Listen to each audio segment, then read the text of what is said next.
So please give me your name and your job title. Oh, my name is Gabrial Bayless. I'm chief mate on the Alaska State Ferry Malaspina. Okay. You became kind of the guy that wrote the memo because you knew something about CO, right? Yes, the Malaspina actually has somewhat of an antiquated ventilation system. So it is important, more so on this ship in particular than other ships in our fleet, to ensure that proper systems of control are used in the offloads of vehicles in order to ensure that carbon monoxide levels are kept at a safe level for the crew and the general public.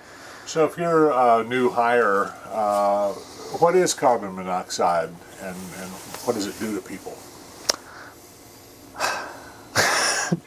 I'm not sure.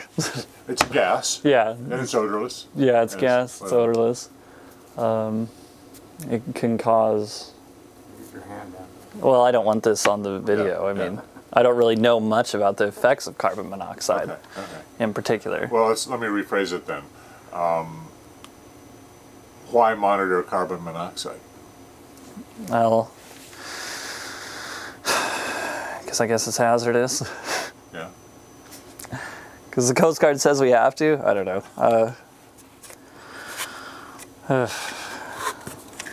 Well, we hear of carbon dioxide, carbon monoxide being odorless and whatever. So it's not what you smell when you smell the exhaust. That's No. That's not CO. No, it's not. Yeah, carbon monoxide, I guess, is an odorless gas that can cause death. I don't really know what carbon monoxide does. Yeah. I've never really seen the effects of it. Except it is bad. Yeah, except it's bad. You said the Malaspina didn't have the most current ventilation systems. I mean, what are the preventive measures that you take on the boat?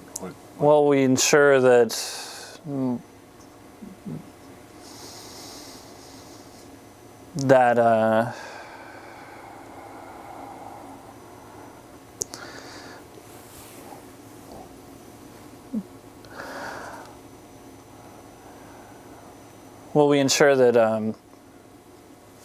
we don't, we have minimal engine operations on the car deck.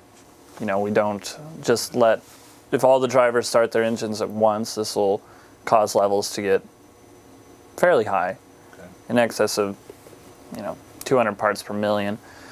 It can happen if drivers are allowed to all start their engines. Okay. And is ventilation one of the preventive things you do? I mean, how do you ventilate? Well, we have a ventilation system, but it's not up to the same standards as some of our ships that have had been retrofitted with more modern ventilation systems. So Is it as simple as opening those back ports? I noticed that no, there's fans. There's fans on the car deck. There's numerous fans on the car deck, but they do have deficiencies in some areas, particularly on the stern of the ship. Is that part of the job description of a deck person, is to make sure the fans are on? I mean, before you dock or Yes, something? we're always operating at 100% ventilation before we commence any vehicle operations.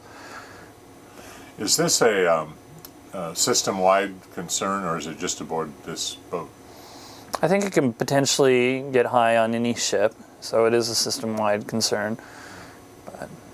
But What do you know anything about what the effects are? You said you didn't know a lot about the gas, but do people just basically kind of fall asleep or get drowsy, or I have no idea. dizzy, I have no idea about carbon monoxide, really. I can't really speak on I it. thought you said you were going to pipe some in and so No, I know how to control it. I don't know how it works. Like, I know how to do controlled offloads. I know how to run ventilation, but I don't really know anything about carbon monoxide in itself, other than I have to keep it at low levels. Well, what caused Master's Action Circular to come out?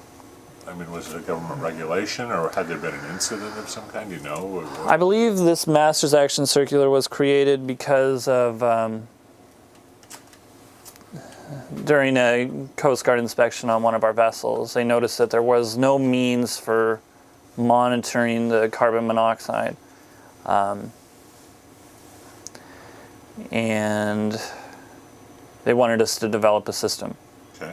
to do that. So Masters Action Circular does, this Masters Action Circular does develop a system of monitoring carbon monoxide regularly during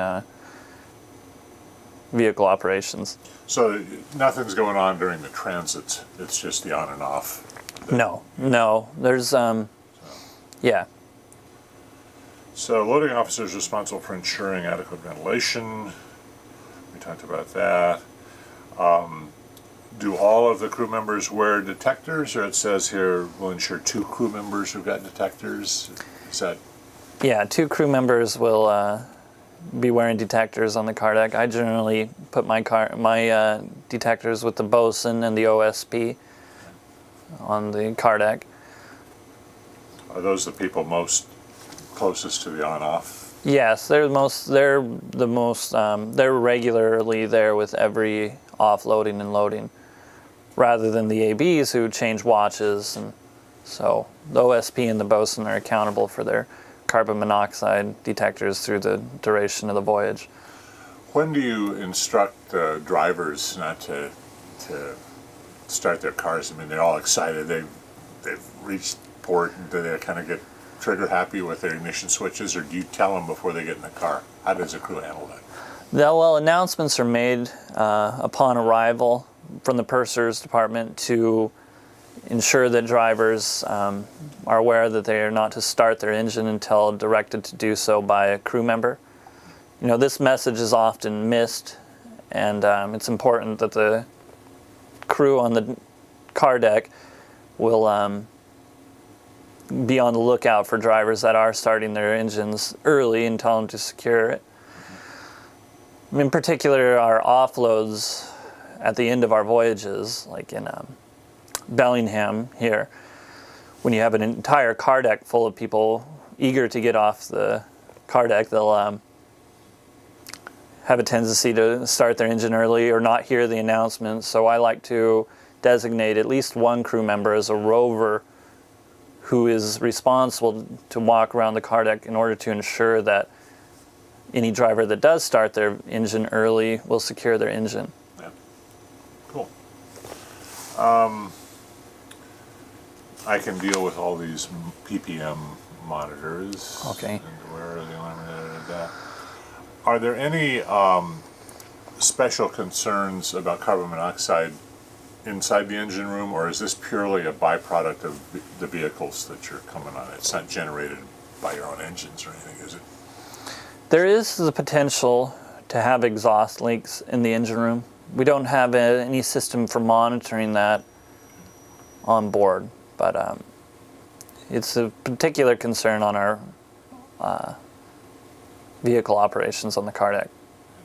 Let's talk about a couple of these general safety concerns. Again, assuming that somebody's been hired in this job and never done this before. What are the particulars of a row-row, rolling on, rolling off vehicle in terms of awareness, safety awareness? On the car deck? Yeah. Well,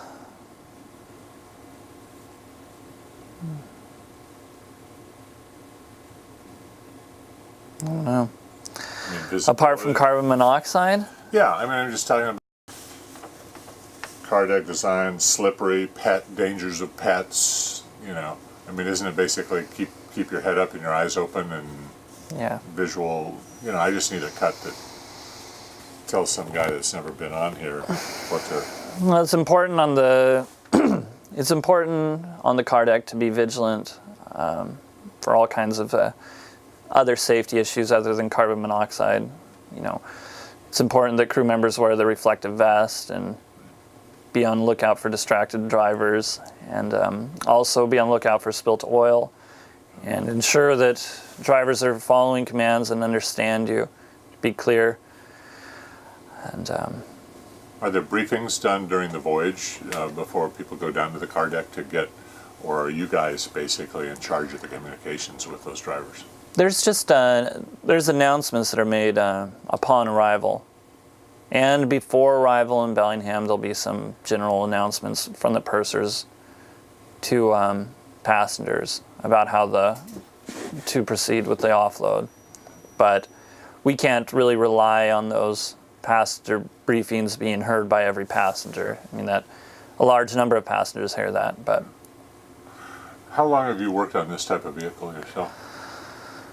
I've actually worked on this ship on and off for almost 12 years. It's my 12th year on. Have you seen accidents involving crew members where carelessness has caused an injury or a close call?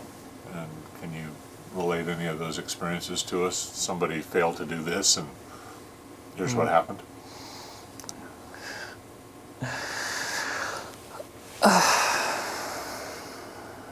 I think I block them out.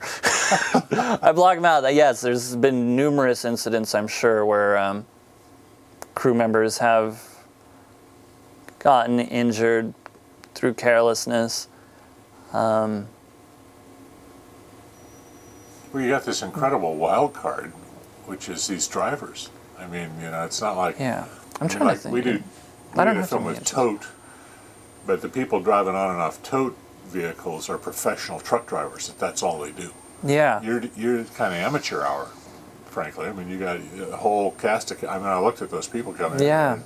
There's Grandma and Grandpa and the young kid, and, you know, the Dodge Challenger and the souped up, you know.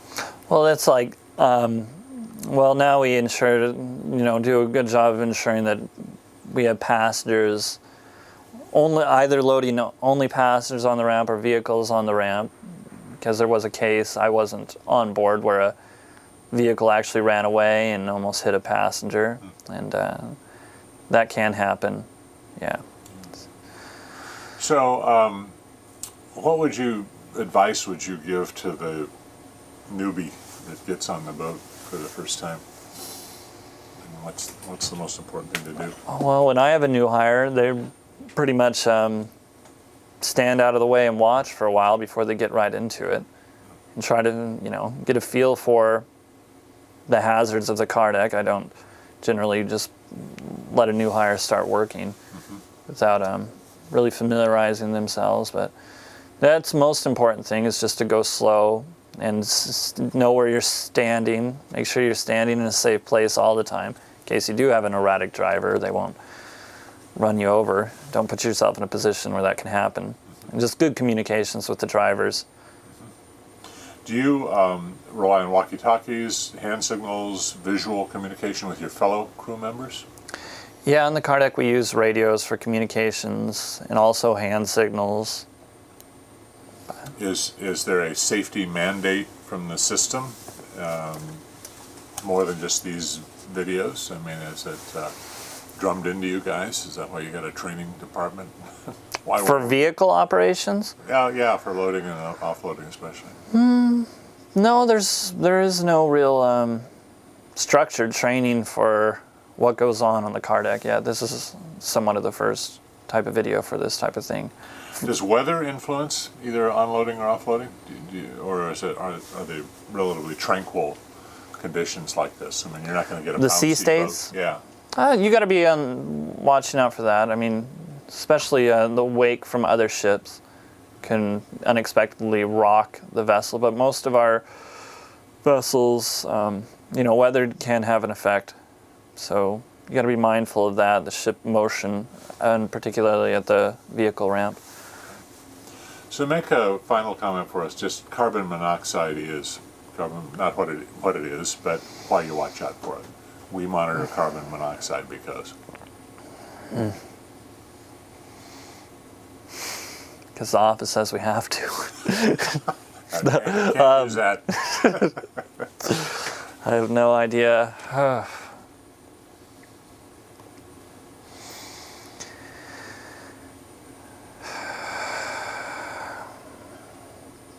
Well, we monitor carbon monoxide because it can be fatal and cause serious health consequences to the crew. Do it again without smirking. I know. It's hard to smirk at not to smirk at some of this stuff. So many safety hazards that are kind of... Let's see here.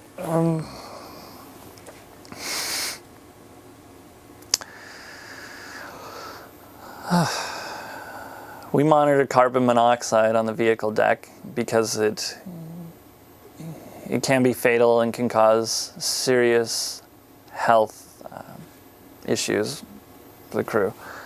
Well, I can't think of a word. So Serious both is carbon monoxide potentially a danger to the drivers as well? Oh yeah, that's true. I mean, they get their windows down and say they're sitting there and something's idling, Yeah. and they get woozy and drive their car into somebody else or something. I assume that's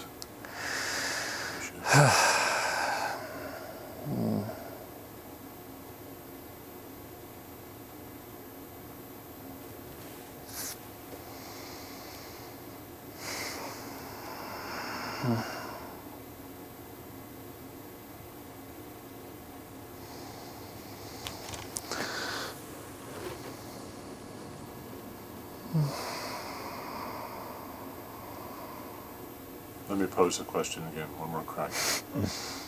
Why do you care about carbon monoxide?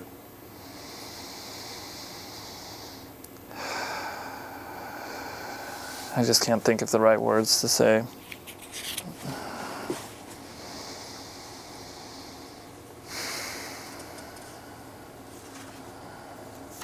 Is there anything in the written stuff that you could just parrot?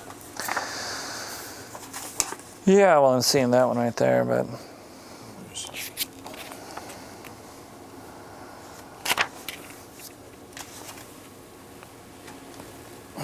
Well, let's just get it as part of the show and tell then, if you feel tongue-tied. What about during the voyage, can people come down and struggle to